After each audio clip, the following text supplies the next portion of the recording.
What's up, mother truckers? Welcome to TJ Trucker. I'm Horrible Harv, and as you can see today, we're in the shop. I'm going to show you guys a cheap way to reinforce your tie rod. If you got an XJ, you either bent your tie rod, all your buddies have bent their tie rod, or you're about to bend your tie rod. Me personally, I've been lucky. I've never bent my tie rod. I'm still running on one of these factory chintzy little weak tie rods. But TJ bent his about a month ago.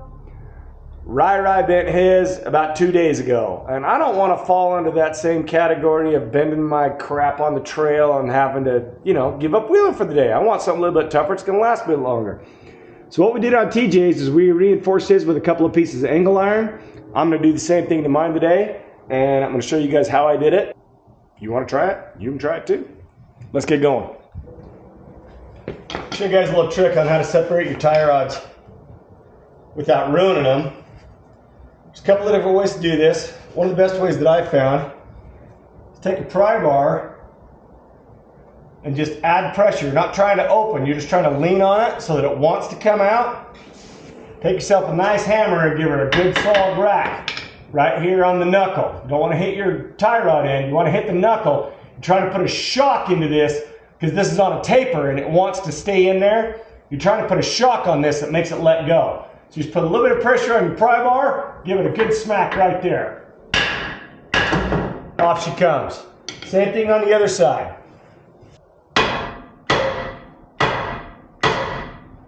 Oh crap, I just bunged my threads right there, I missed. That's what happens when you're trying to look cool, you make a mistake and mess stuff up. Okay, so when that doesn't work, hopefully that will go back on now. I'm going to try this and see if it works, but where your castle nut has the grooves in it, if you can get it to start backwards, it will kind of act like a thread cleaner if the threads aren't too messed up. And I may be able to save this tie rod. I'm working the wrench back and forth, so I'm trying to re-straighten out the threads that I bent when I hit it with the hammer.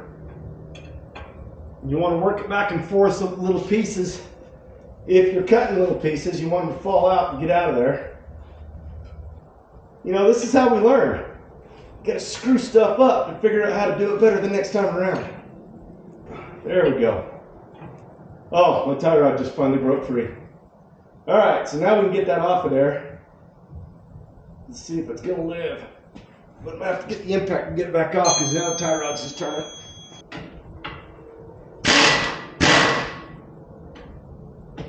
Now I'm really in a mess.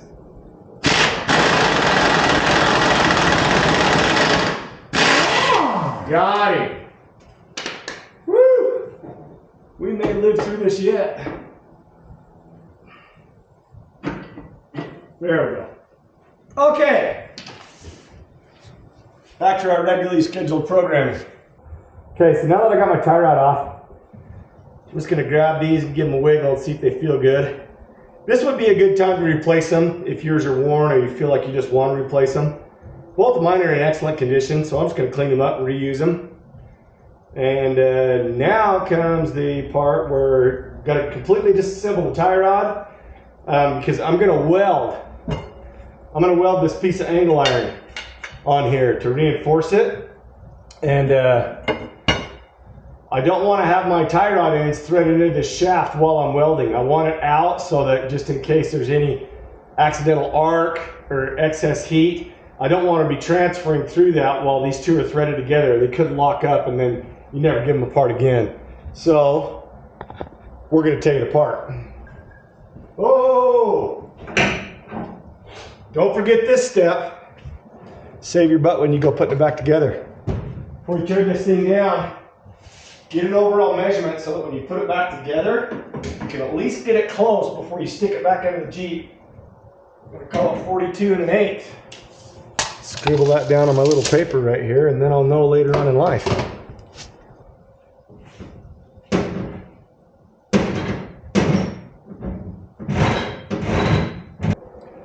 I think I did myself a favor by taking that thing out. It's got a lot of rust on it. We'll get that cleaned up before we put it back together. Oh, that's caca.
right, so we got her all welded up.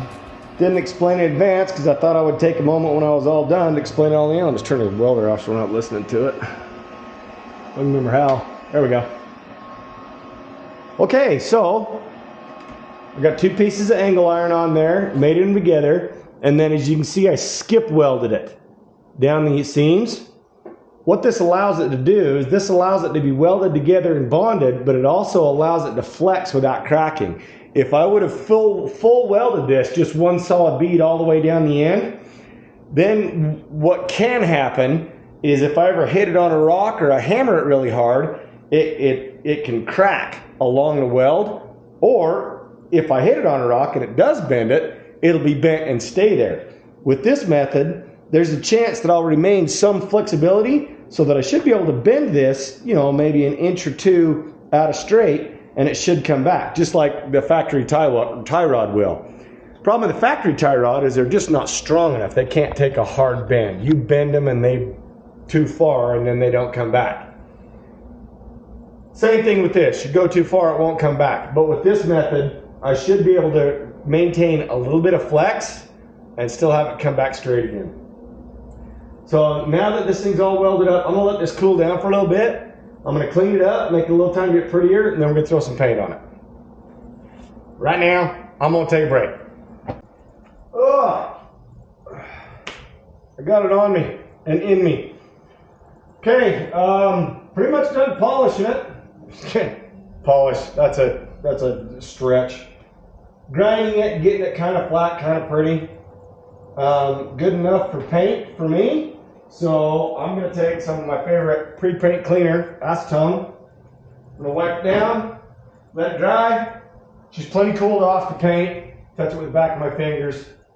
So yeah, I'm going to wipe it down and let it air out for a second. Then we'll throw some primer on it.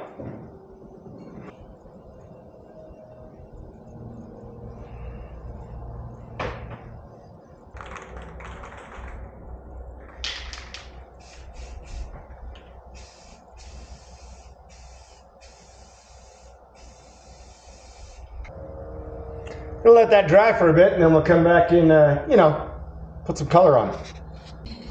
All right. So I moved the horses because I'm going to try some movie magic. Just found this on the shelf at my local Home Depot. It's a bear color. But check this out. There's the cap. I don't know if you can see from that far away, but oh dude, I've been doing all kinds of repairs on this Jeep with this thing.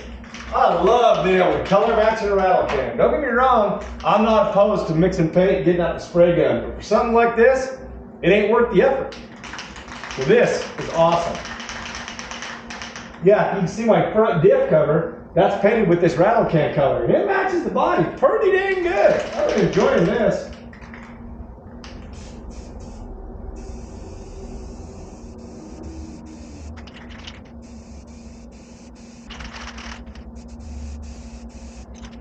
Okay, get it.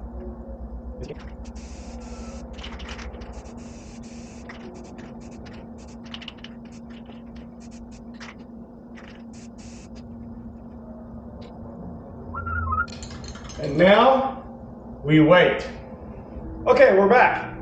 We've waited half an hour, 45 minutes. The paint's not totally dry, but it's tacked up enough that I'm not gonna. It don't stick to me when I touch it. It stays there. So we're gonna start putting this thing back together. Now, one thing you need to pay attention to, because you tore it all apart if you moved your pieces around, when you put your tie rod ends back in, you need to make sure before you start threading it in there that you got the left-hand thread in the left-hand side and the right-hand thread in the right-hand side. But before we get to that, we need to put our locks and keepers back on. Now here's a neat little trick that I don't know where I learned. But if you find yourself a socket that fits over the end of your tie rod, this will make the world go around to putting your keepers back on. So you take your first keeper, get it started, which is easier said than done usually. All right, that one is started. And then you just take a socket, tap, tap, tap, tap, tap. You can slide it down without bending it or wadding it up. And making it to where it's not really doing its job. You want to be pretty gentle with these. They're pretty fragile. And as long as you're careful, you can save yourself from having to replace them.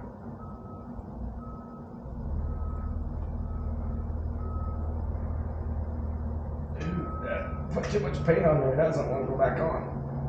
I don't know, let's do my soccer trick again. Voila. Keeper's on one side. Alright, let's go do the same thing across here. Okay, this is the most important step right here. Now, I don't like to say the most important. When you go to thread your tie rods back in, I don't care if you're reusing your old ones or you're using new ones. Anti-seize makes the world go round. I don't know if you've ever in the past tried to adjust a tie rod and you could not find a pipe wrench big enough to turn the dang thing. That's because the guy before you did not put this on there. You don't need a lot, but you need some. Okay, just like the other side, I can feel that that is the end. So we need one facing forward and one facing up. That's going to be right there. So that's where I'm going to start. Now, this is the part where you remember that measurement we took at the beginning. And my note says it was 42 1/8. Go right in the middle of that grease dirt, which is the middle of the world, and go down here and just eyeball this. That is close enough. That said about 42 1/8, 42 3/16. It's hard to tell because it's tie rod and they move. That's close enough to install. So now I'm going to stick it back on the Jeep, get my tire back on so that I can adjust my toe. And we'll tighten this up and this job will be over.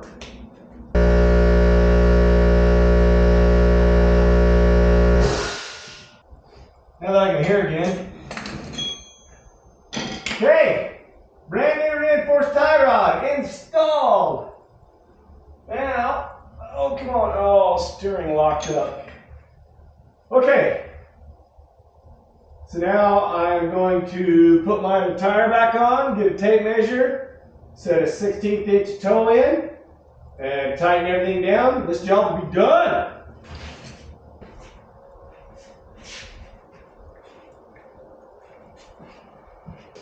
Time to do some redneck alignment.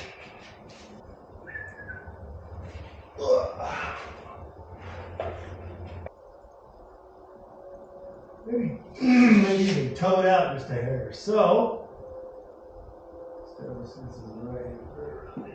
I believe this is the right hand thread. So we want to go shorter. Go.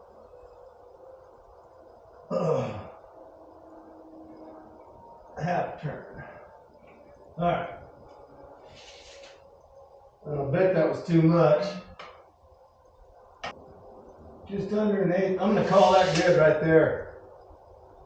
Now there are definitely ways you can get way more technical with that, and I have other tools. I have the gauges where you take the wheels off and put them right on the calipers and get a more accurate measurement.